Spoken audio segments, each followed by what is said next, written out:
Good morning, everybody. As y'all coming in, locations in the comments. Locations in the comments.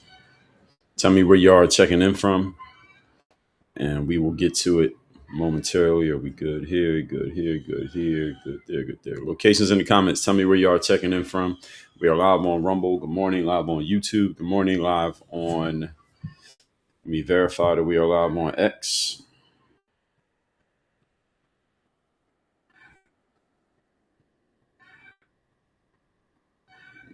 Yes, we are live on X. Good morning on X. We're live on LinkedIn. Good morning, LinkedIn. My name on LinkedIn and X and YouTube and Rumble is the same. It is at Dre All Day, but my name is not the same on all the other platforms. On Facebook, it is Facebook/Work on Your Game University. Facebook/Work on Your Game University.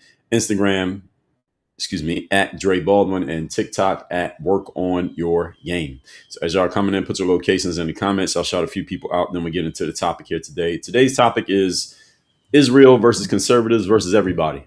That's what seems to be happening right now from what I've noticed. I mean, yeah, there's a whole lot of back and forth going on amongst a whole lot of people on the political right. Political right seems to be getting all the headlines over the last few months. Well, other than those November elections, but political right's been getting a lot of attention with the Candace Owens, Charlie Kirk, TPUSA thing. Then AmFest was last week, so that's one reason why all this stuff is in the news. As y'all are coming in, shout yourselves out.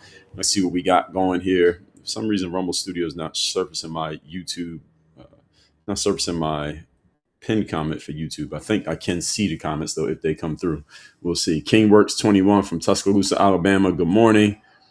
2500 said, how many languages can you understand or speak? Zero. As y'all coming in again, put your locations in the comments, folks. Abby, good morning. Laura, Iggy Lover, thanks for the gifts. Murphy the Mutt, good morning. Checking in Bristol, Tennessee. Spa 7 said it's been a while. How long has it been? I'm glad you're here. Lori, good morning. Laura checking in from Oklahoma. Quail Ridge checking in from the Chicago airport. Shout out to everybody at the airport. Murphy said, "Did I get chickens for Christmas?" Nope, they're not my chickens, but they are outside. South Florida got a lot of chickens. A lot of people don't know that, but there's chickens everywhere. Chickens here and peacocks. Certain areas you see more peacocks. Other areas you see more chickens. They don't really coexist in the same spaces though. Carol Ann Collins checking in from Newburgh, New York. And peacocks make noise. A lot of people don't know that either. Spa checking in from Texas. Number one gifter badge. Thanks. Real Mom of Tennessee from Cottontown, Tennessee. Is that the real name of the town? Texas Queen Mom. Good morning, everybody. Marky Mark, Grand Rising. Abby from Ohio. Spa, thanks for the share. Rocky Mount, North Carolina. That's Angela. Diana Sylvia. Thanks for the follow. The Amanda Edit from Savannah, Georgia. Dwayne Mitchell, Detroit is in the house. Sweet Tea, Charleston, South Carolina. Spa said, I don't be on this page often. I'm glad I was today. Well, good. I'm glad you're here. Marky Man checking in from Sacramento. Suzanne Freeman Burge from Daytona Beach, but in Georgia for the holidays. All right, shout out to everybody who traveled for the holidays. Joe Araya checking in from Atlanta, Georgia. Good morning. So the topic here, Sasha Sims over there on Instagram. Good morning, checking in from Cincinnati. So we got Ohio. There's a lot of people from Ohio checking in here in that area, that northeastern, mid-northeastern, what do we call that? Middle America? Midwest? I guess we'll call it mid-eastern area. Heavy over here. So shout out to y'all people. So what we are watching right now, what it looks like is unfolding right now. I'm not super duper paying attention to this stuff, but I pay enough attention that we can talk about it. This is not just some simple back and forth like Candace Owens against Erica Kirk, if you want to say that, or Candace versus all the 500 influencers who were paid to bash her. This seems like a full-blown power struggle happening right now inside the conservative movement over who gets to define loyalty. What does loyalty mean to the conservative movement? I think this is absolutely happening. It started with Candace Owens by people trying to straw man frame her like, hey, if you liked Charlie Kirk and you were loyal to Charlie Kirk, then that means you can't say anything negative about the organization that he created, Turning Point. And then they said, if you're loyal to Charlie Kirk, then you can't criticize anybody who was friends with Charlie Kirk.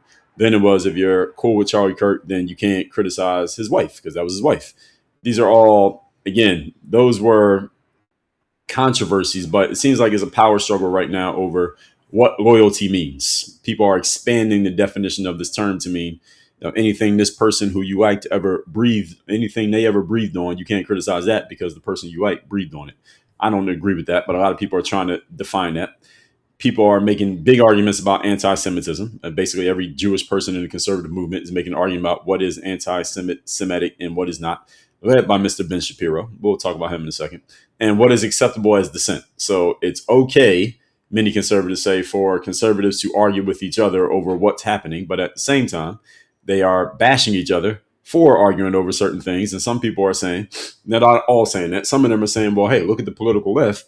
They never argue with each other. They agree on everything. Even if what they agree on is ridiculousness, they agree. And they're all on the same page and everybody's on one message. Whereas on the political right, it looks like there are a bunch of different messages.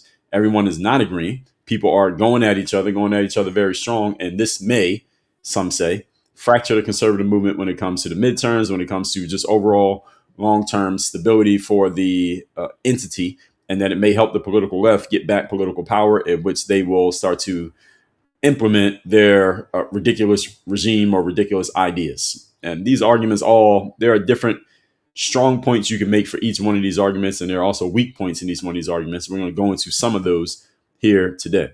Now, all of this has happened in the wake of the death of Charlie Kirk.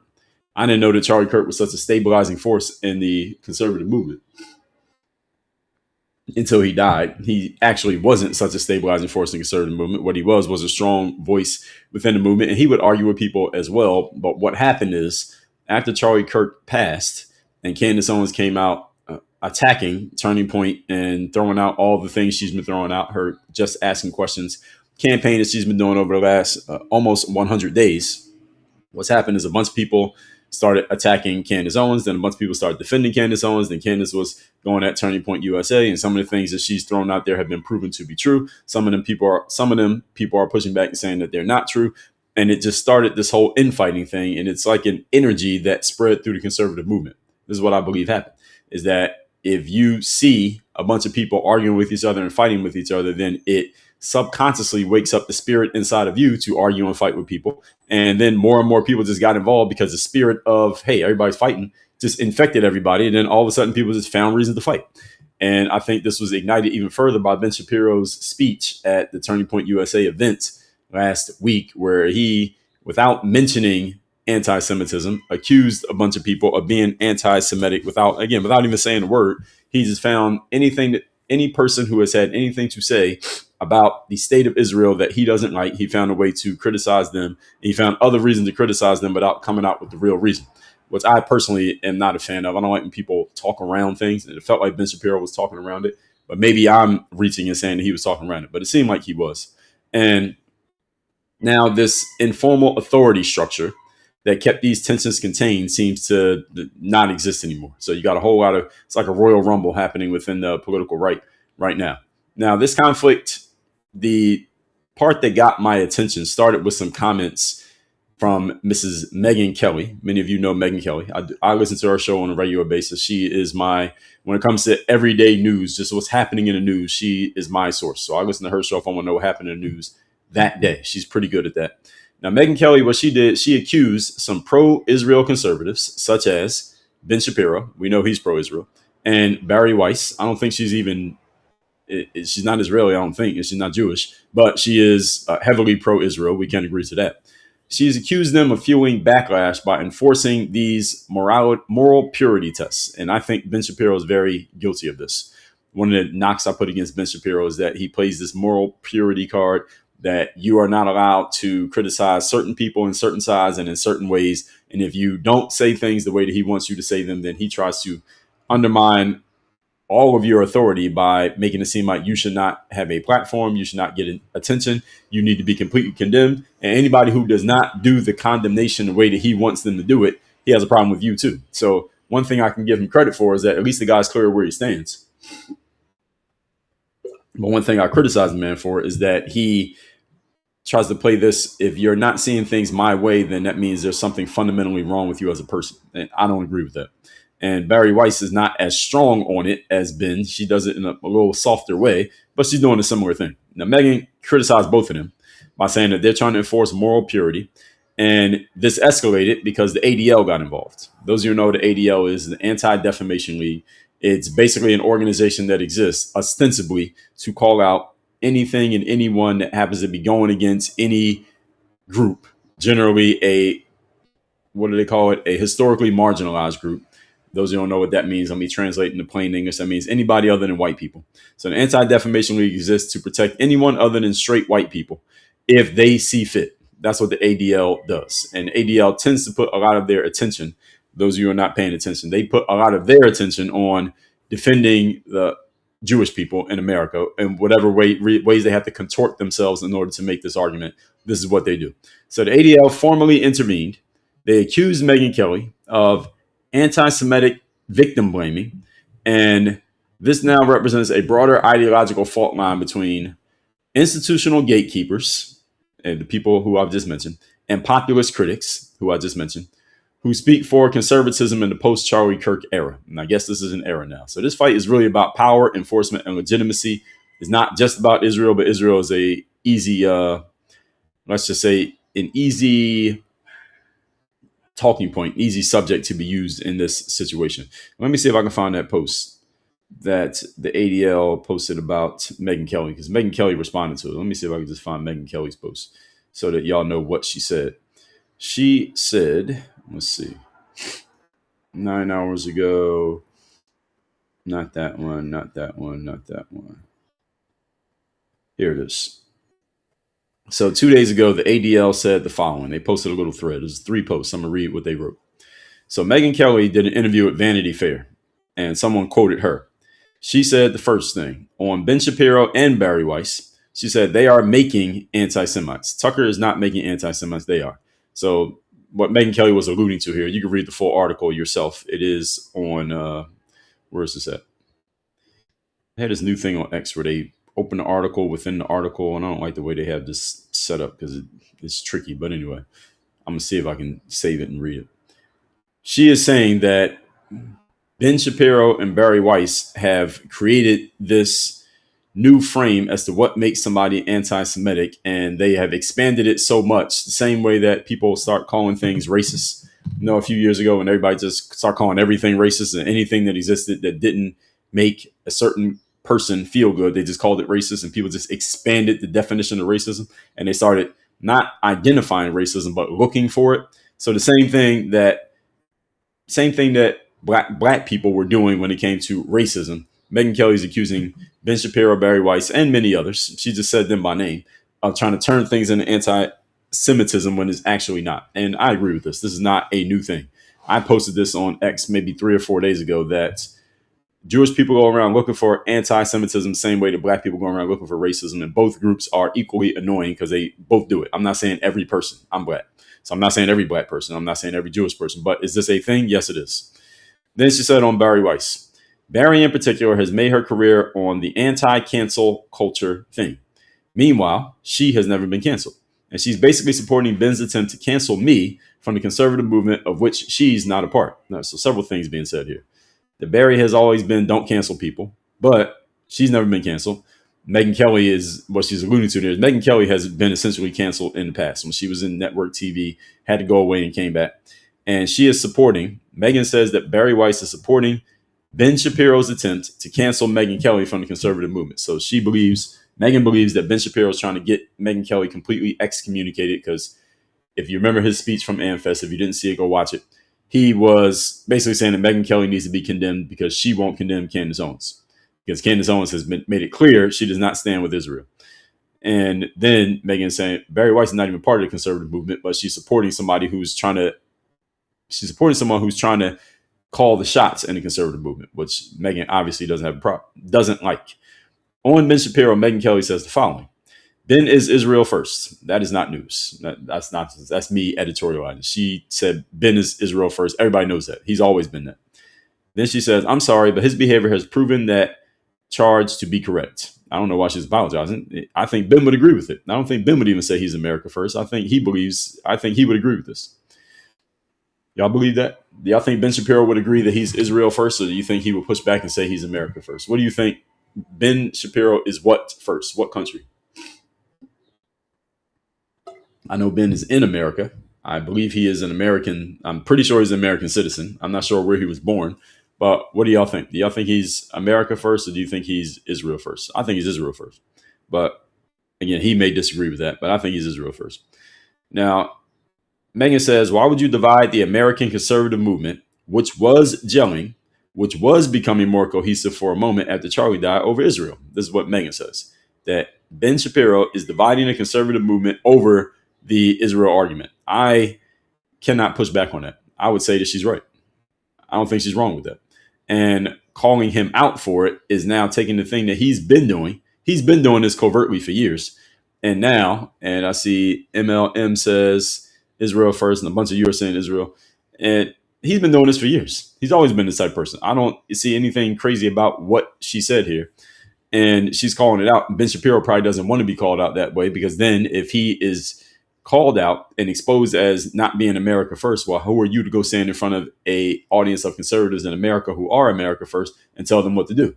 Now his credibility is shot if people come to accept that he is not America first. Now the ADL says the following. The ADL got involved in this. So everything I just read to you was quotes about Megyn Kelly, or quotes from Megyn Kelly, in a Vanity Fair article that came out. This got 1.7 million views. The ADL quote tweeted this, and they had something to say about it. Now, why is the ADL getting involved in this? Now, reading the ADL's bio on X, it says, first of all, their banner is fighting hate for good. That's what they do. They fight hate for good. Any organization saying that they do this, we know some bullshit coming behind it, but okay. They say their goal is to stop the defamation of Jewish people and secure justice and fair treatment to all. Okay, so the ADL, they're very clear on who they work for. All right, so in case anybody was unclear. Everybody heard that? I need to read that again. This is how they describe themselves: to stop the defamation of Jewish people and secure justice and fair treatment to all. Well, what the hell does that even mean? The first part of it is they want to stop the defamation of Jewish people. Okay. All right. You want to defend them. If you want to do that, that's fine. You want to defend gay people, you want to defend black people, you want to defend white people, you got a right to defend whoever you want. Nothing wrong with that. Then the second part of the statement is secure justice and fair treatment to all. Well, it sounds like your priority, based on the way they worded this, is Jewish people, which is fine. But then you say you want to secure justice and fair treatment to all. Well, clearly it's not for all. It clearly is for Jewish people. That's what you're about. Yes, I know. MLM, I know. I'm reading it right now. That they're Israel first. They're saying that it's the first part of this statement is stop the defamation of Jewish people. Again, if that's what you want to do, do it. But then they say secure justice and fair treatment to all. So are you about everybody, or are you about Jewish people? Which one is it? It sounds like they're about one group, and then they're making it seem like they're for everybody, and they're clearly not. And they expose themselves because they only responded to this thing saying the following. Here's what they said. They posted up 3 posts. Number 1, ADL. This is ADL talking. Megyn Kelly's recent comments cross a dangerous line. All right, that's the starting point right there. There you go, right there. As soon as you take something that somebody says, an opinion that they have, regardless of what it is, Megyn Kelly offered her opinion, and you start calling it dangerous, hurtful, harmful, I already know you're about to say some bullshit. I already know you're about to extrapolate this into something that is not, in order to make it seem worse than it is, so that you can further condemn, and you give yourself license to condemn a person further than just disagreeing with their opinion. That's what they did just in this first sentence. They continue with accusing Jews of, open quote, making anti-Semites, close quote, blames Jewish people for the hate directed against them, a classic victim blaming trope. Okay, this is straight out of the brochure. Everything in this post, straight out of the brochure. Accusing Jews of making anti-Semites, which is what Megyn Kelly said. But again, in context, I get what she's saying. And then they're saying it blames Jewish people for the hate directed against them. Okay, really? Really? And this is something that I said in my posts. And this is something that I've accused black people of as well. So if you're Jewish listening to this, it's not personal against you, and it's not about Jewish people in general, but I'm making an observation. Same thing I say black people do. They go around looking for racism so they can call something racist. So you can paint yourself as a victim so that you can try to shame and emotionally blackmail the other side out of their opinion by using your emotions. All right, this is what we call the appeal to emotion, logical fallacy. Those of you not familiar with it, if you never heard me point it out, you'll usually hear this sound. Emotional, damn it. And Jewish people do this just as much as black people do it. They're about equal in the race. Now, you may notice more of one group or another, but they both do it about equally. The only thing is Jewish people have these big organizations that call the stuff out for them, whereas black people usually is down to the individual level. Now, they say it's blaming Jewish people for the hate directed against them, a classic victim blaming trope. What are you a victim of? What are you a victim of? What are you talking about, ADL? They said a classic victim blaming trope. What are you a victim of in this case? All Megyn Kelly did was offer an opinion. She mentioned two specific people. She didn't say Jewish people. She mentioned two specific people. And the problem she has with those individual people, ADL comes and they say she's she says you're blaming Jewish people for the hate directed against them. Like, what the hell are you talking about? Did Ben Shapiro write this? Does Ben Shapiro work for the ADL? He might as well have. No, I'm not finished. This is what else they said. And by the way, they turned off comments on this, so you can't respond back to what they said. Number two, ADL. This accusation also in no way excuses the rhetoric of Tucker Carlson. Tucker Carlson has been open about going against the state of Israel, not Jewish people, but the state of Israel, the government. The rhetoric of Tucker Carlson, who has been spreading anti-Semitic conspiracy theories for years and as recently as this past weekend. So this is what they just said. He's been spreading anti-Semitic conspiracy theories for years. Now, what they mean by that, again, this could be a lot of things. So what they said, they quoted themselves. They say Tucker Carlson spread an anti-Israel conspiracy theory. They're talking about the USS Liberty. This is something that happened back in 1967, and people are still arguing about this. I'm not reading that. Then, third thing they said, moreover, calling Ben Shapiro Israel first, quote unquote. This is what they said. This is ADL talking. Calling Ben Shapiro Israel first invokes the age-old anti-Semitic dual loyalty trope that has fueled persecution and hatred against Jews for centuries. What?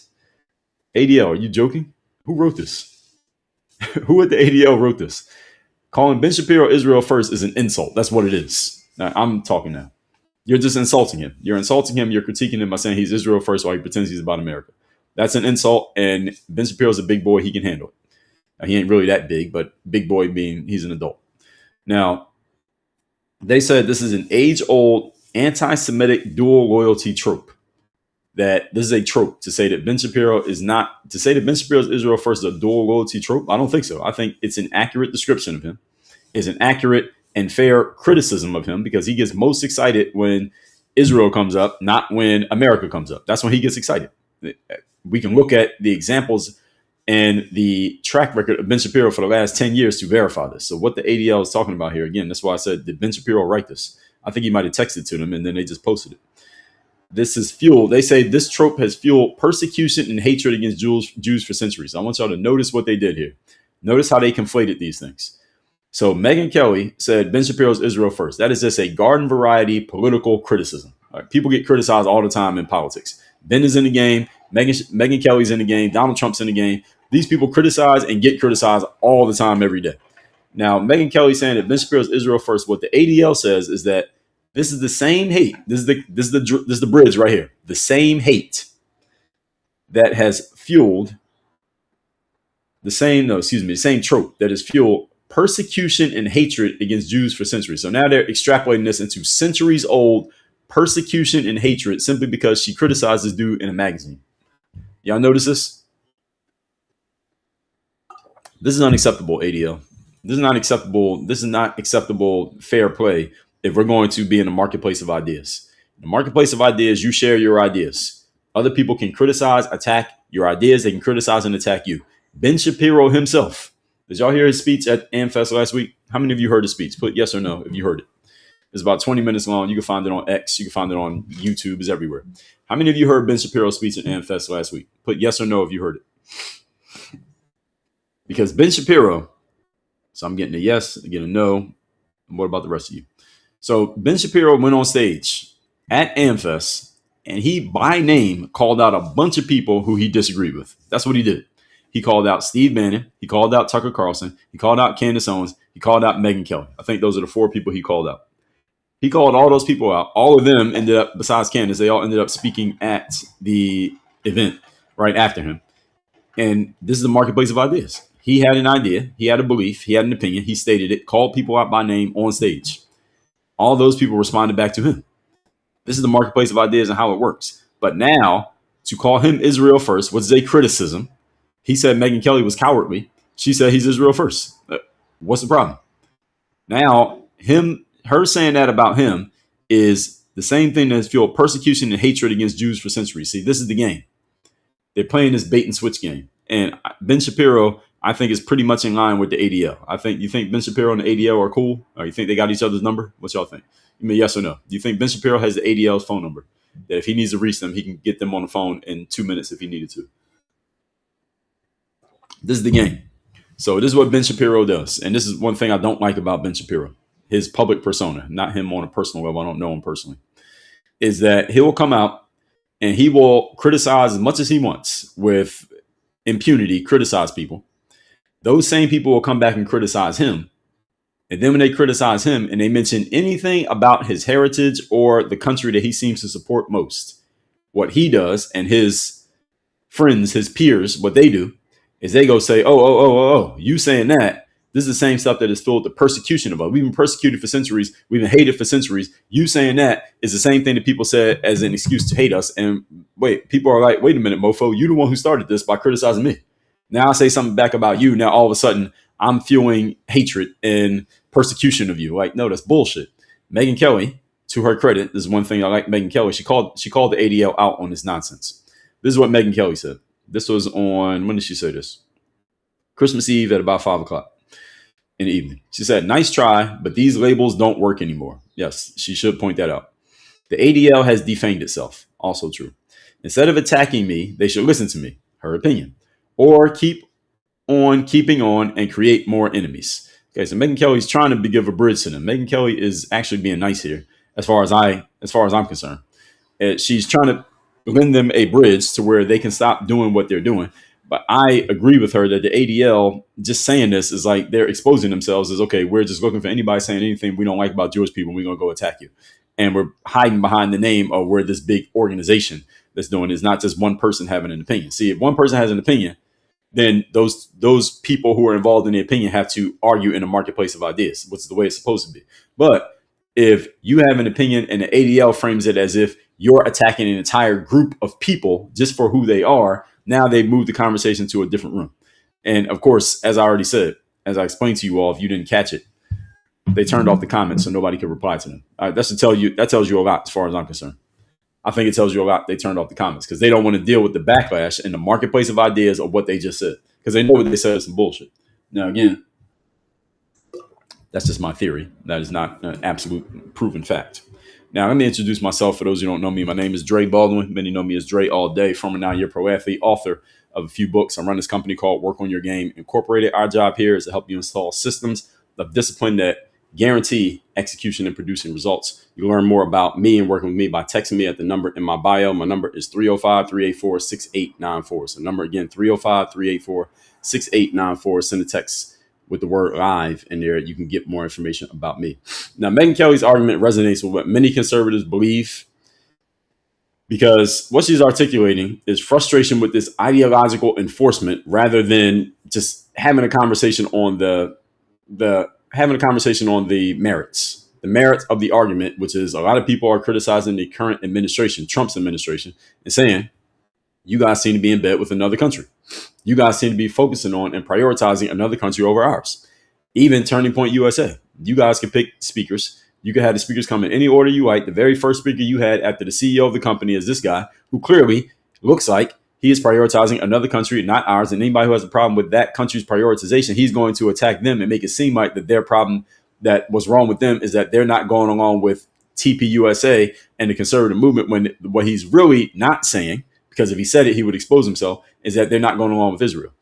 And this is the bait and switch that Ben Shapiro does. And this is the thing that I don't like about Ben Shapiro's approach, is that instead of just saying what he really believes, he makes it seem like he's doing one thing when he's actually doing another. This is called the Mott and Bailey fallacy. Those of you know what the Mott and Bailey fallacy is when somebody gets caught doing something that clearly looks wrong. And when you catch them and call them out on it, you caught them red-handed. What they do is they make it seem like what they were doing was something that was a lot nicer and a lot more noble than what they were actually doing. All right, that's the Mott and Bailey fallacy. For example, if you leave some cookies on the table in the kitchen and you tell your 12-year-old child, don't touch the cookies, and then you walk into the kitchen and catch them with their hands around the plate of cookies or around the cookie jar, and you say, hey, I told you to stay away from those cookies. What the hell are you doing? And they say, oh, well, I was just cleaning off the counter. See, that's the Mott and Bailey fallacy. And they make it seem like they were doing one thing that seems very normal and innocent when actually they were doing something else, but they can word it in a way to make it seem to give themselves plausible deniability. Now, Ben Shapiro, being that he's a really smart guy, he's an intelligent guy, and he has a lot of experience in the public speaking space. He is really good at hiding his true intentions behind things that sound good. That's the reason why he is effective. At the same time, people like me, Megyn Kelly, can note his nonsense and call him out on his bullshit, which is what Ben Shapiro is doing. He's making it seem like people are not going along with the conservative movement when his real problem is not the conservative movement. His real problem is people are not going along with supporting and being okay with America being in bed with Israel. And Turning Point USA, by the way, this is what Candace Owens accused them of. They were getting a lot of pressure from donors in Israel who wanted to give money to Turning Point USA.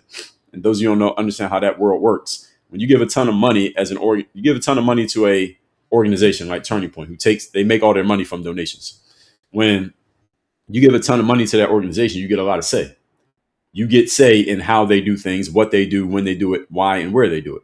Now, why would an organization in Israel care about giving money to Turning Point USA, being that Turning Point is in America?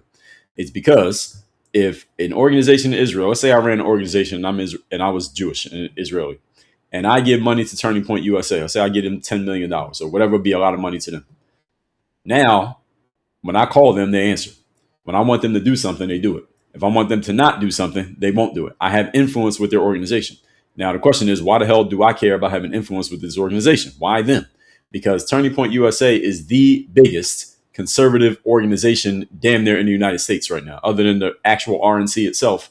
Turning Point USA is the biggest, strongest, most influential conservative organization in America.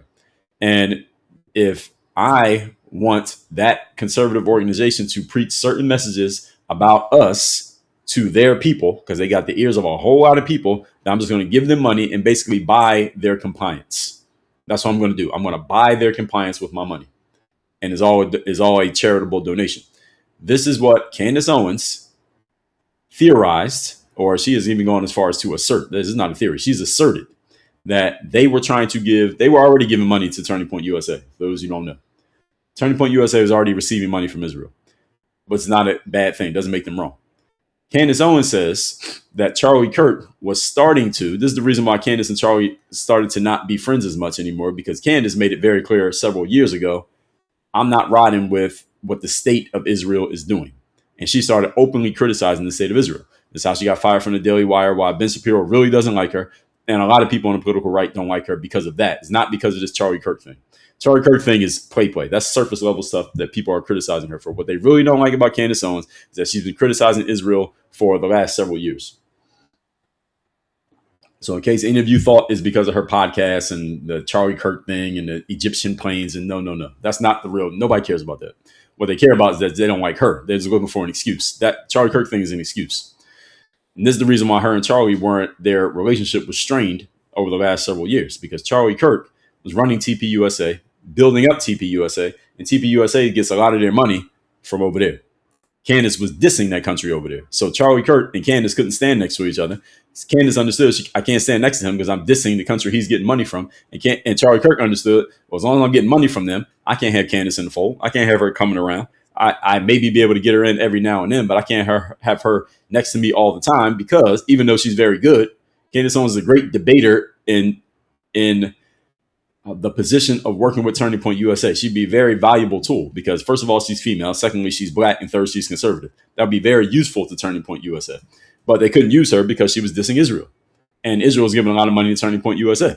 That's why they weren't near each other that much over the last couple of years. Now, here's what Candace Owens has been saying. That Charlie Kirk have been making it clear, I feel like those people over there are trying to tell me what to do. There's one thing if you're giving me money and you're advising and we have a working relationship. It's a whole other thing when you're trying to tell me what to do and what not to do with my organization just because you're giving me money. Now it seems like you're trying to control me. This is what Candace has been saying. If y'all been listening to her podcast, she's been saying this over and over again. I feel like they're trying to control me. This is what Candace is saying that Charlie was saying. And I'm about to get out of bed with these cats. I'm about to stop doing business with them. I'm about to tell them, hey, take your money elsewhere. I don't want your money because you're trying to tell me what to do with my organization. Now, we don't know because Charlie Kirk is dead.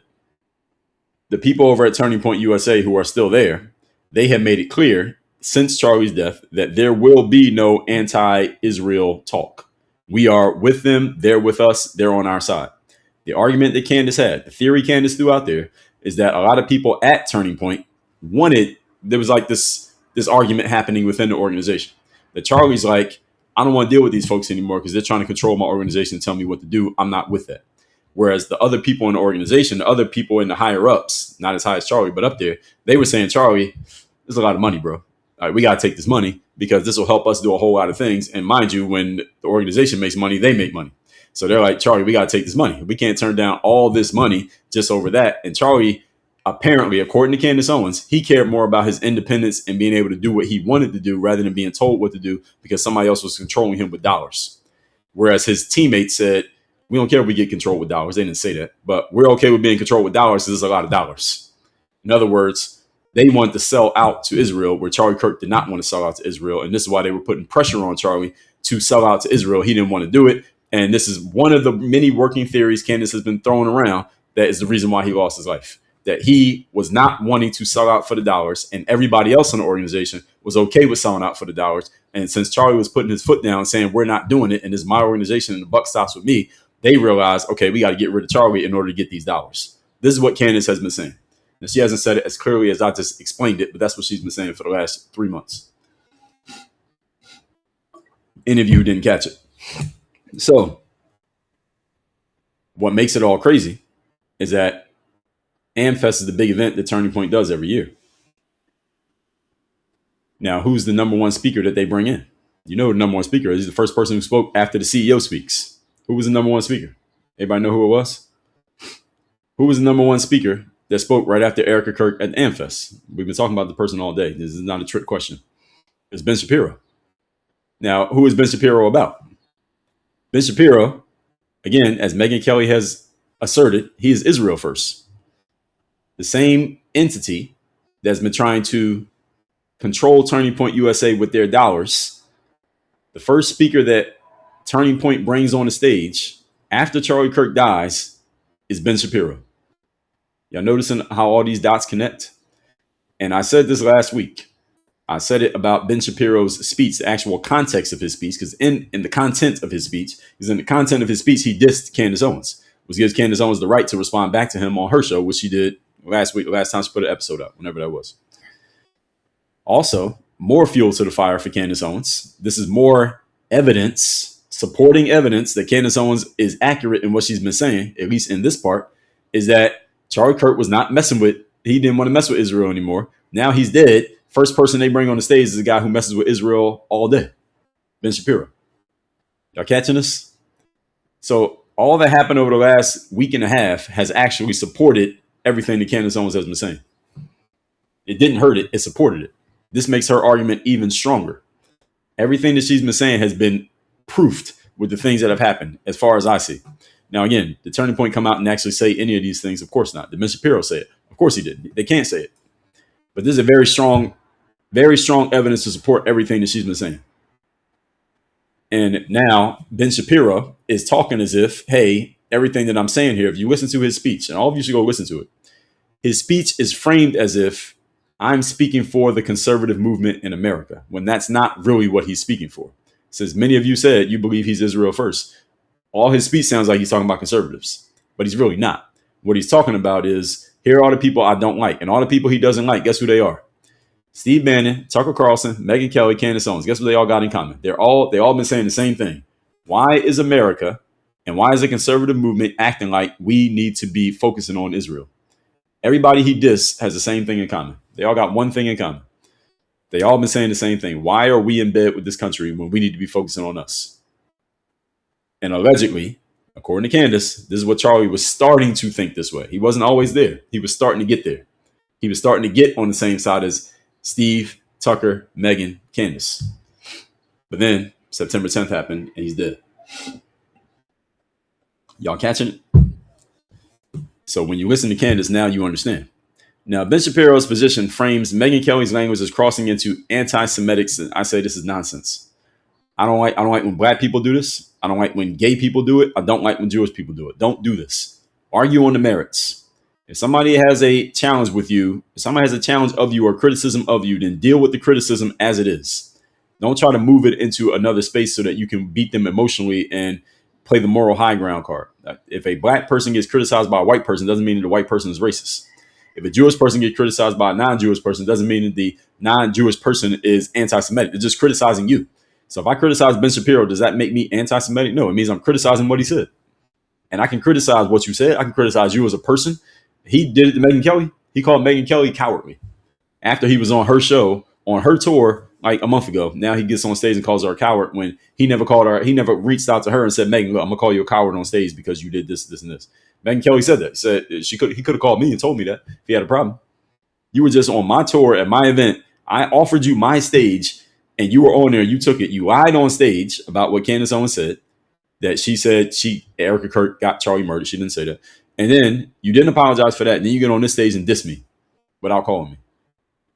This is slimy behavior. I said this last week. This guy's behavior publicly. I don't know Ben Shapiro on a private level. His public behavior signals a person of low character. That's what it signals to me. Because you don't do that. As a man, you don't do that. But anyway. So by invoking this dual loyalty narrative, Shapiro is shifting the debate from effectiveness to ethical boundaries, and it becomes an argument of intent rather than an argument of impact. I don't like this because, again, all groups, all marginalized groups tend to use this. I'm not a fan of any group doing this. I don't care if it's women, LGBTQ, black people, Jewish people, whoever. Don't do this. Argue on the merits. Now, Megyn Kelly's framing it reflects his populist concern that Israel has become a litmus test unrelated to America's daily priorities. This is 100% true. I don't think there's a pushback to this. And Ben Shapiro has proven it. The ADL has proved it. Barry Weiss is proving it. That if you criticize Israel, they're making this like some type of judgment of your character, when what the hell does that got to do with America anyway? So what if I got a negative opinion about Israel?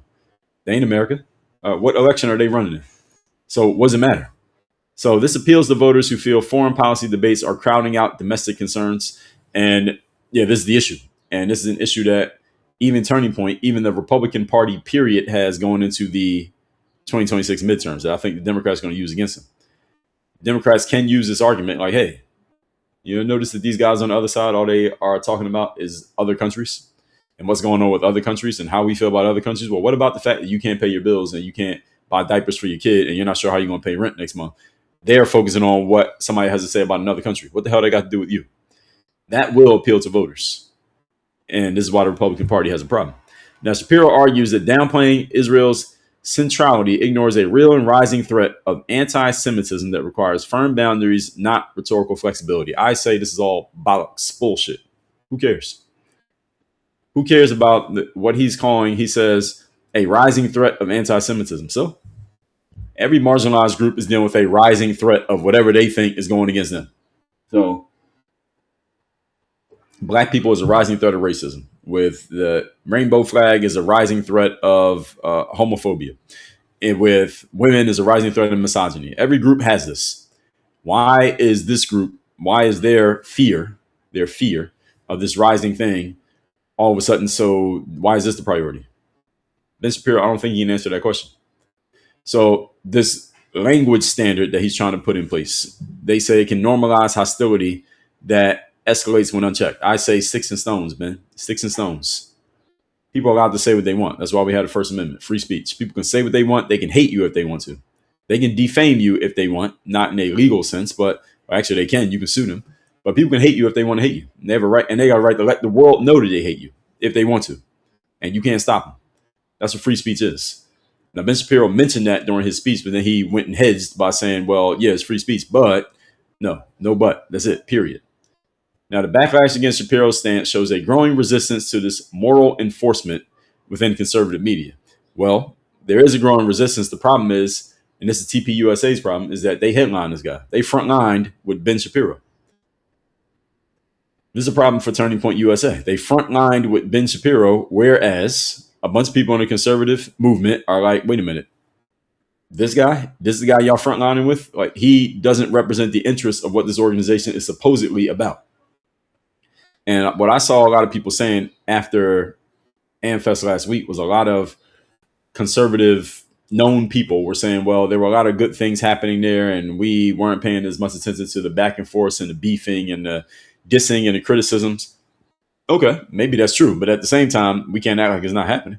All right, that's happening on the front lines. That's the front page of what's happened. Front page of what happened at AmFest was a bunch of people dissing each other, a bunch of speakers at the event talking shit about each other, and the one speaker who wasn't there, Candace Owens, everybody has something to say about her. If they didn't say it there, they've been saying it online. So this is the main thing that has hijacked the headlines of everything happening here. So they can't, again, act like that's not what occurred. Now, the ADL's intervention escalates this conflict by turning an internal disagreement into a public moral indictment, which I already told y'all is some nonsense. The ADL is clear what they're about. They said, we want to stop defamation of Jewish people. Then we want to secure, what they say? Whatever they said. We want to secure safety for all. Like, no, you don't. All who? All Jewish people? If they would have said all Jewish people, I would have said, okay, now I know what you're all about. We can put y'all in that box. So they have this reputational power and they're calling something dangerous. I say this is nonsense. This is childish language. Calling something dangerous is because you disagree with it, just because somebody is going against you, and then trying to conflate that and trying to draw this line between this between a criticism, then calling it dangerous, then saying, well, this is what has got us persecuted for centuries. Like, fuck out of here. No, don't do that. ADL, don't do that. Have a conversation on the merits of the argument. That's what you do. Now, Kelly's response to the ADL reflects this broader distrust of these institutions, which is a great pushback. That's why I said her pushback was perfect. She said the ADL creates enemies instead of listening. Yes, they do. And ADL is like basically Ben Shapiro. If Ben Shapiro was an organization, it'd be the ADL. That's who Ben Shapiro is. The same thing he would say. That's why I wondered if he's the one who wrote this. It mirrors these critiques of elite representation across issues. And this is the problem that big organizations like the ADL have, people like Ben Shapiro have, and people like Turning Point, organizations like Turning Point USA has, because they stood next to this dude. And Andrew Colvett, who I believe is the spokesperson for TPUSA, whatever his actual title is, I'm not sure. But he said, we are riding with Israel and we are not going to accept anybody in our organization talking bad about them. He said that about 2 weeks ago. That's the guy. He was basically the number 2 in Turning Point to Charlie Kirk in terms of like speaking publicly. That's what he said. He said, we're riding with Israel, which means to me, I would assume that after Charlie died, they took that money. Y'all get it? And Charlie Kirk was thinking about, we're not going to take the money because some group over there in Israel was offering Turning Point more money to help you take you to an even higher level. That's what Candace Owens has communicated, that was what was being offered to Charlie Kirk. And listen, money is money. Everybody got bills. Everybody's enticed by money. Charlie Kirk was about to say, no, thank you. Then he died. I'm not saying they did it. I'm saying then he died. That's the timeline. And now his number 2 came out and said, we're riding with Israel, which sounds to me like they took the money. They didn't announce they took the money. Sounds to me like they took the money. And then their first speaker at their event is who? A guy who rides not only with, but for, and damn near might as well be in Israel, Ben Shapiro. Y'all connecting the dots? Now, do I have proof that all of these things happen? No, I don't. Same way Candace Owens doesn't have proof. But does it make sense now? Does it make sense now? Now, as I said, the things Candace Owens has been saying make a lot of sense now. After what happened in AmFest, it makes a lot of sense now. And Ben Shapiro outed himself. He exposed himself with the way he gave that speech. Now, he probably thinks he did great by himself for himself with the way what he said. And on some levels he did, because a lot of people supported what he said. At the same time, he exposed himself. Because everything that Candace Owens was accusing Turning Point of when it came to the death of Charlie Kirk, Ben Shapiro's speech gave a whole lot of validity to her accusations. Y'all see this? So this is the reason why Candace has another 6 months of content coming. And Ben Shapiro and Turning Point USA just provided it to her in 20 minutes. They did it.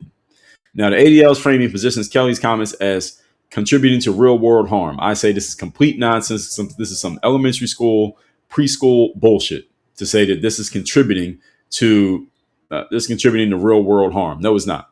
Somebody criticizing you or even criticizing your group or criticizing your group as a whole with a stereotypical trope is not real world harm. It's criticism, and you are allowed to be criticized. I don't care what group you are or what happened to you 100 years ago. You are allowed to be criticized. Anybody can be criticized. That is free speech.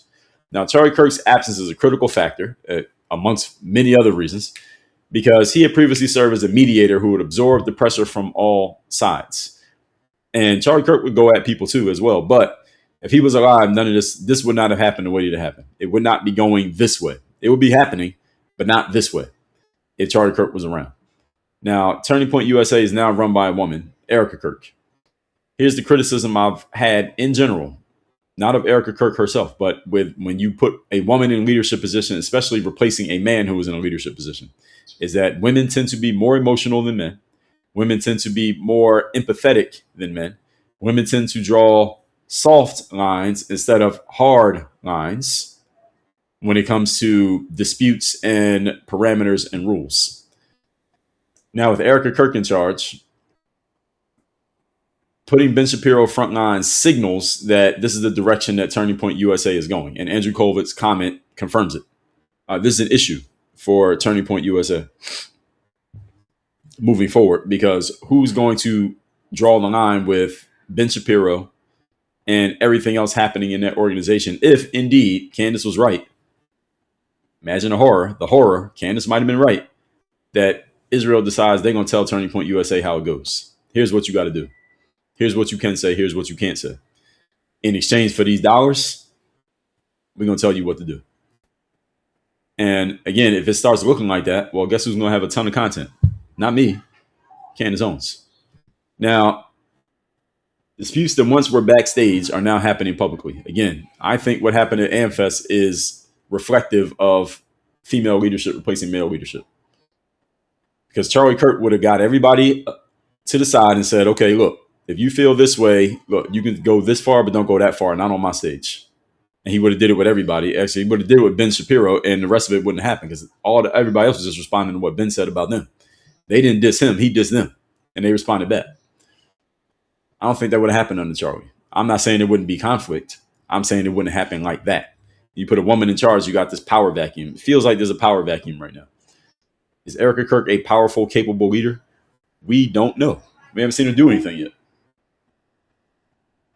She hasn't done anything yet. She went on a book tour to promote Charlie's book.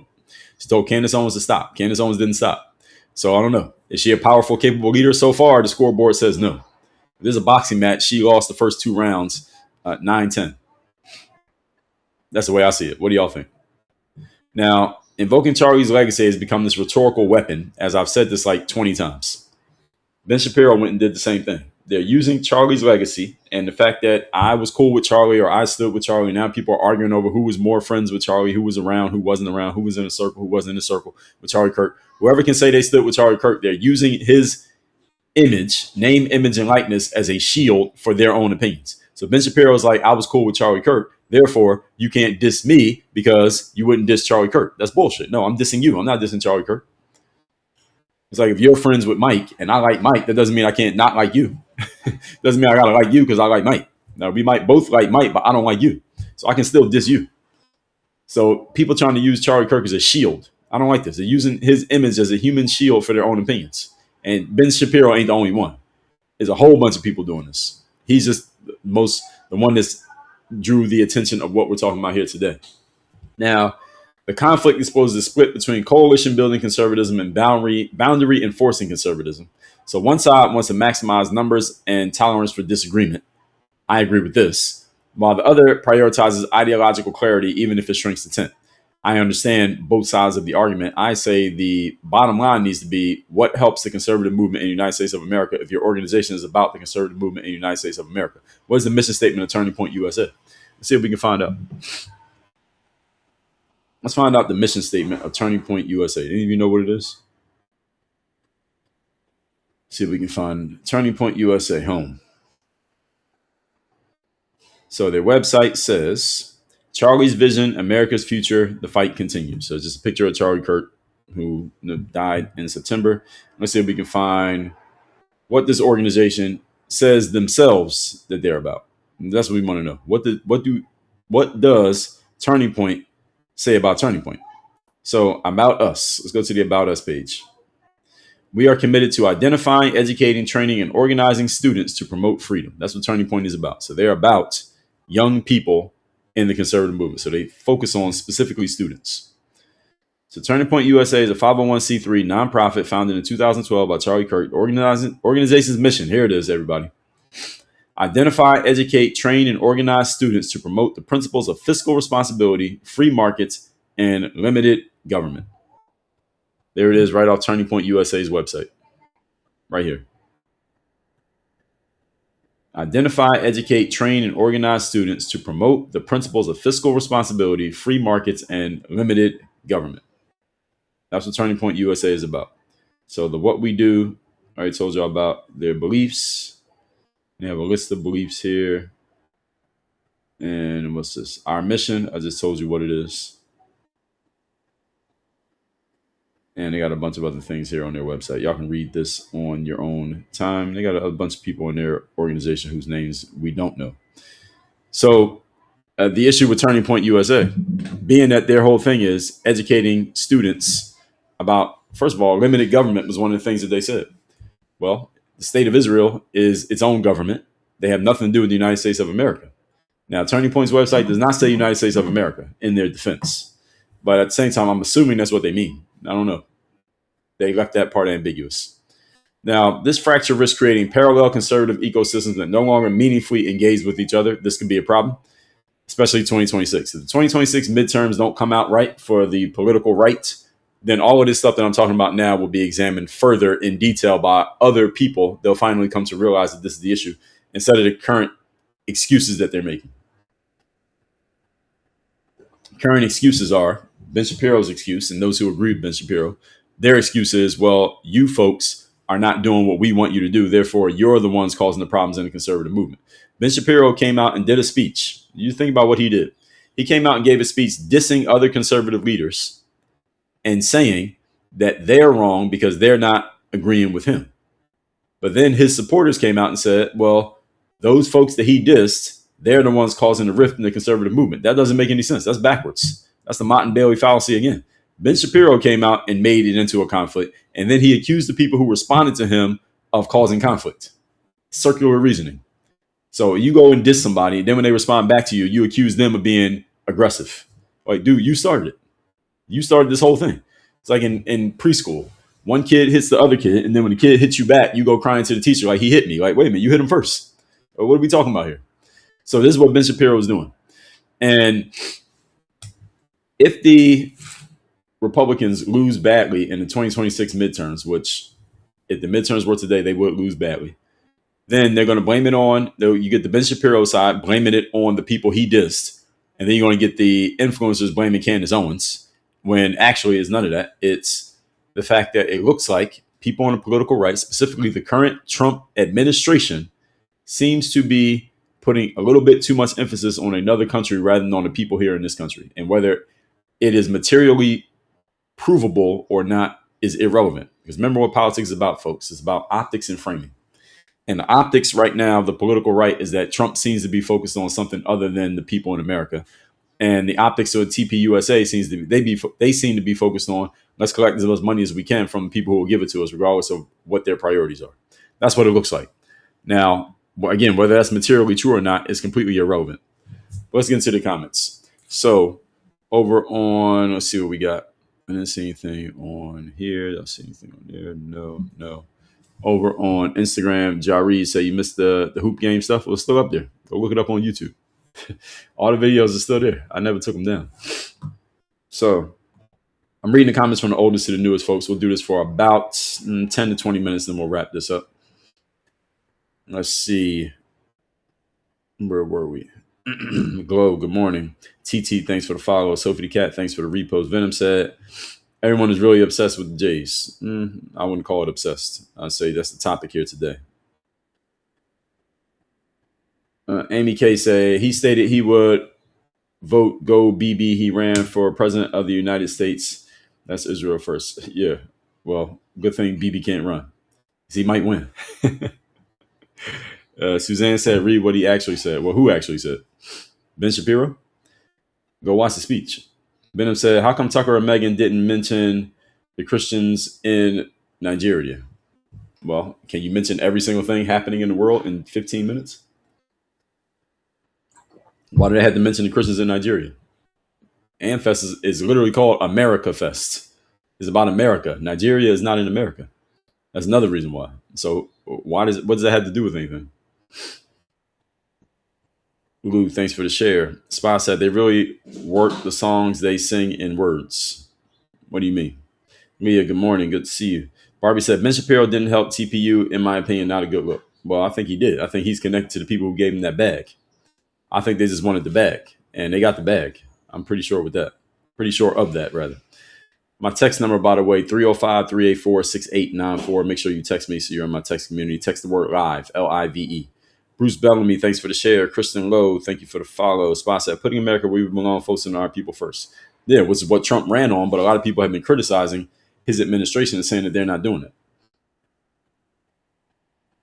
Free Speech said, this brother making some very good points. Thank you.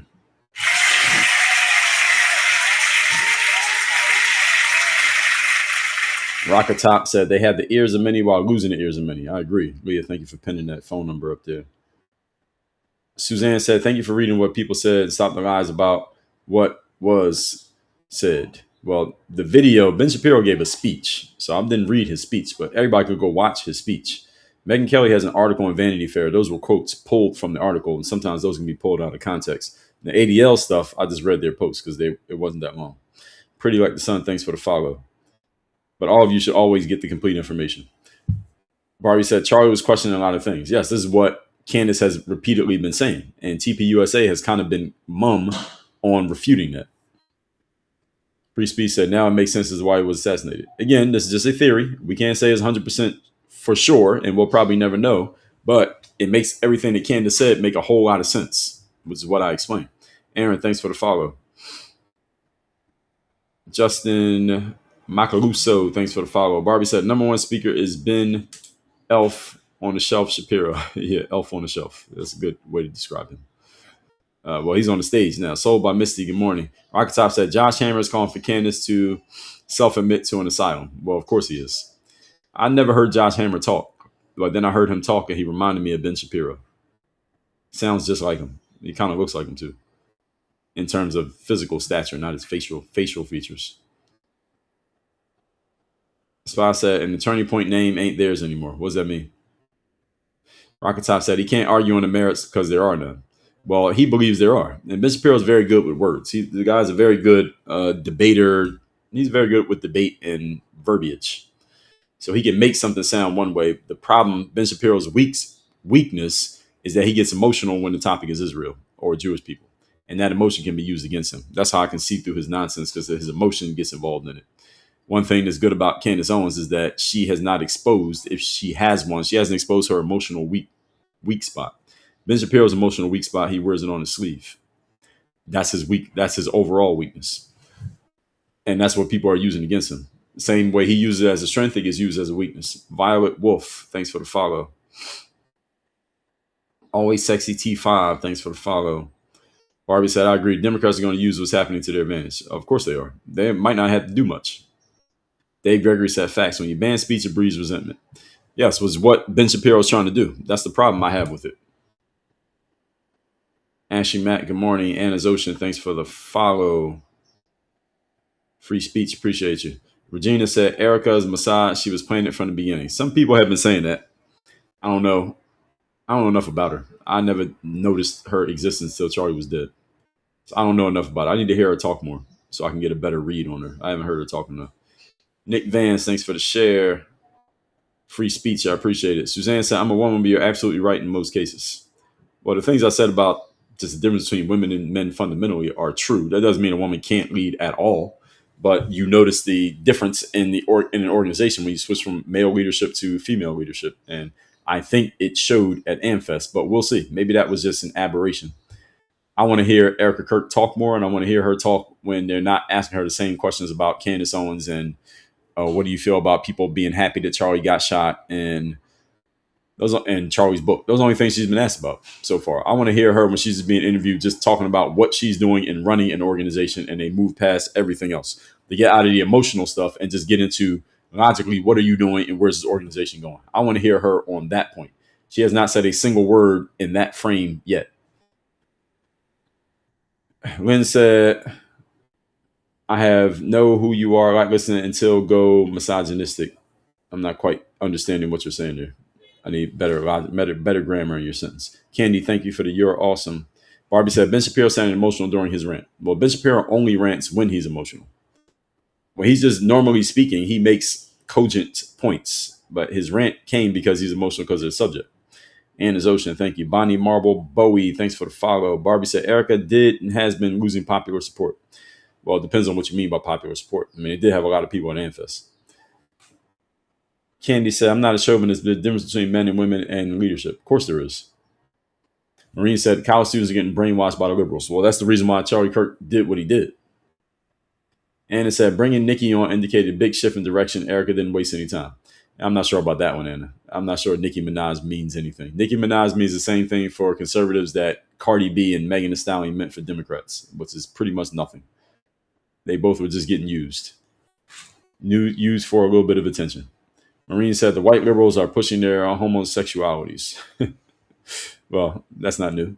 MAO3 said, bingo, you hit the nail on the head. Thank you. Marine said Obama gave Iran billions to build nuclear weapons. Did you forget that? That's not the topic here today. I don't think I mentioned Obama once or Iran. Cool V said they're over in Nigeria's effing around and America is crumbling. Let's see. JJ said loved his speech. He's talking about Ben Shapiro. A lot of people did. A lot of people liked it, and a lot of people criticized it. I personally didn't like it because I didn't like what he was doing. Marine said they closed. No, that's not the topic. Regina said, I want to hear about who watching her children. Well, I mean, Charlie had two parents, right? And he might have siblings.